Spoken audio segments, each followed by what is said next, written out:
Hello दोस्तों, आज का हमारा विषय है air intake and exhaust system.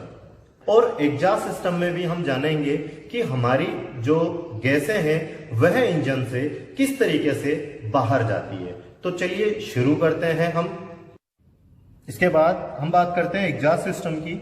Exhaust system जो होता है, पहले इसे समझे हम कि यह क्या होता है। तो देखिए, हमें यह पता है कि हमारे इंजन में जो है हवा, फ्यूल और तापमान, ये तीनों यहाँ पर एक जगह इकट्ठी की जाती है। उसके बाद यहाँ पर क्या किया जाता है, इसे जलाया जाता है, इसे बर्न किया जाता है। तो उसके बाद जलने के बाद, क्योंकि ये गैसें हमारी किसी काम की नहीं होती है, तो इसे हम क्या करते हैं, इंजन से बाहर निकालते हैं। तो इस जली हुई गैसों को बाहर निकालने के लिए हम जो प्रणाली इस्तेमाल में लेते हैं या जो इस प्रणाली का हम प्रयोग करते हैं वह आपका एग्जॉस्ट सिस्टम कहलाता है। इसे बाहर निकालने के लिए हमें सबसे पहले मैनिफोल्ड चाहिए होता है, क्योंकि जितने भी सिलेंडर होते हैं उनके अकॉर्डिंग हम जो आपके एग्जॉस्ट है उन्हें एक साथ उनका एक रास्ता बना देते हैं। उसके बाद उसके आगे हम साइलेंसर लगा देते हैं। तो इस तरीके से जो एग्जॉस्ट मैनिफोल्ड होता है ये काफी ज्यादा गर्म होता है, इसीलिए यह ज्यादातर आपको जो है कास्ट आयरन का बना हुआ मिलेगा। तो हम यहां कह सकते हैं कि हमसे अगर कोई पूछता है कि भाई इनलेट मैनिफोल्ड जो होता है वह आपको एल्युमिनियम अलॉय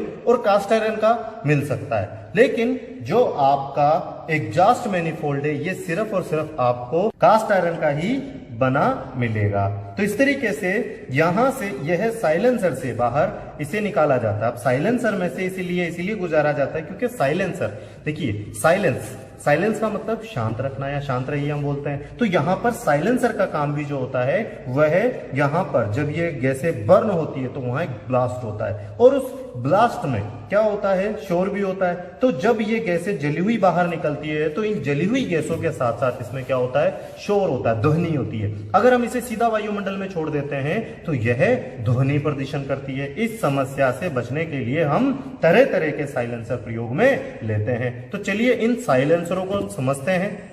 साइलेंसर साधारणतः आपके 3 प्रकार के होते हैं।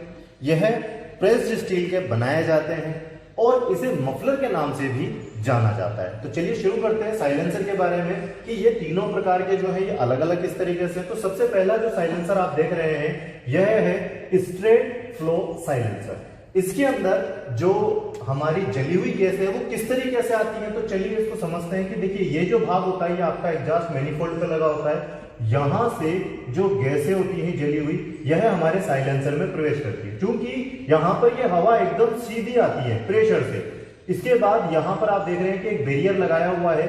इस बैरियर से टकराने के कारण यह गैसें वापस रिवर्स होती है, लेकिन पीछे से गैसें क्योंकि प्रेशर से आ रही है तो यह वापस पीछे नहीं जा पाती। परिणाम ये होता है कि इन छोटे छोटे होलों से यह वापस बाहर की तरफ आने लगती है। तो इस नली जो बीच में हम ये जो ट्यूब लगाते हैं, इस ट्यूब में से क्या होता है, यह गैसें बाहर की तरफ आती हैं और टकराव के कारण कि चूंकि क्या होता है कि जो हमारी गैसें होती है ये इसके अंदर क्या होता है, साथ में शोर वाइब्रेशन होता है, और ये वाइब्रेशन क्या होता है, आपस में टकराता है, और टकराने के कारण क्या हो जाता है, ये आपस में शांत हो जाता है, खत्म हो जाता है, जिसकी वजह से अब ये क्या होता है, वापस आपके बाहर वाले ट्यूब से बाहर वाले कवर में पहुंचता है, और इसके बाद जो बाहर वाली हाउसिंग है इसमें जाकर के ये क्या होता है, यहां पर भी टकराता है, और टकरा करके क्या हो जाता है, यह इस पूरे हिस्से में भर जाता है। और इसके बाद जब इसे निकलने का कोई रास्ता नहीं मिलता तो वापस से ये छोटे होल जो कि हम लोगों ने बनाए हुए हैं यहां से यह इसके अंदर प्रवेश करता है, और उसके बाद यहां से यह बाहर निकल जाता है, जो कि हवा जो होती है एकदम शांत हो जाती है। तो इस तरीके से यहां से निकलने वाली जो हवा होती है या हम कहें कि जो एग्जॉस्ट गैसें होती हैं तो उसमें ध्वनि को रोक दिया जाता है ताकि यह बाहर जाकर के ध्वनि प्रदूषण ना फैलाए। इसके बाद हम बात करते हैं दूसरे साइलेंसर की, जो कि आपका आता है reverse flow silencer. Reverse flow में कैसे काम करता है चलो देखते हैं। तो देखिए रिवर्स फ्लो भी जो है आपका एग्जॉस्ट मैनिफोल्ड के साथ लगाया गया है। इसमें जो एग्जॉस्ट गैस है वो इसी तरीके से प्रवेश करती है और यह भी सीधे जाकर के, तो इसमें भी क्या होते हैं आपके चेंबर बनाए जाते हैं, और ये चेंबर से जो हवा होती है यह इस तरीके से टकराती है, और या फिर हम ये कहें कि इस तरीके से यह इसके अंदर टकराती हुई चलती है।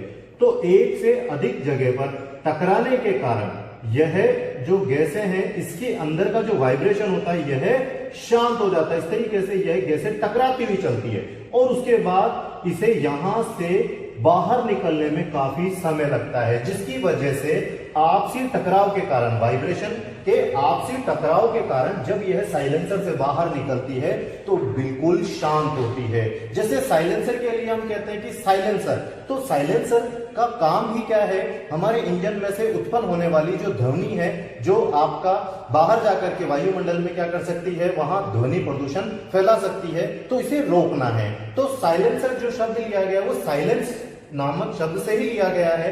आगे हम बात करते हैं तीसरे प्रकार की, जो कि आता है आपका एब्जर्व टाइप साइलेंसर।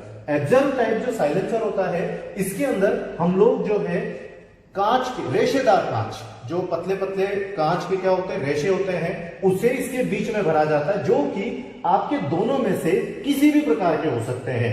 आज के समय में एब्जर्व टाइप साइलेंसर सबसे ज्यादा प्रयोग में लिया जा रहा है और यह आपके स्ट्रेट फ्लो या रिवर्स फ्लो दोनों में से किसी भी प्रकार के हो सकते हैं। इनमें होता यह है कि हम जैसे कि यहां पर क्या किए जाते हैं, इसमें रेशेदार कांच भर दिए जाते हैं, क्योंकि कांच जो होता है वो ध्वनि को सोख लेता है, अपने अंदर अवशोषित कर लेता है, एब्जॉर्ब कर लेता है, जिसकी वजह से जब यहां से ध्वनि निकलेगी और वो रेशेदार कांच के पास से होकर निकलेगी तो कांच उसमें से ध्वनि को अपने अंदर एब्जॉर्ब कर लेता है और सिर्फ गैसों को ही क्या होने देता है, बाहर जाने देता है। तो इसीलिए इसे एब्जॉर्ब टाइप साइलेंसर कहते हैं। तो चलिए इसे भी हम एक इमेज के माध्यम से समझने की कोशिश करते हैं।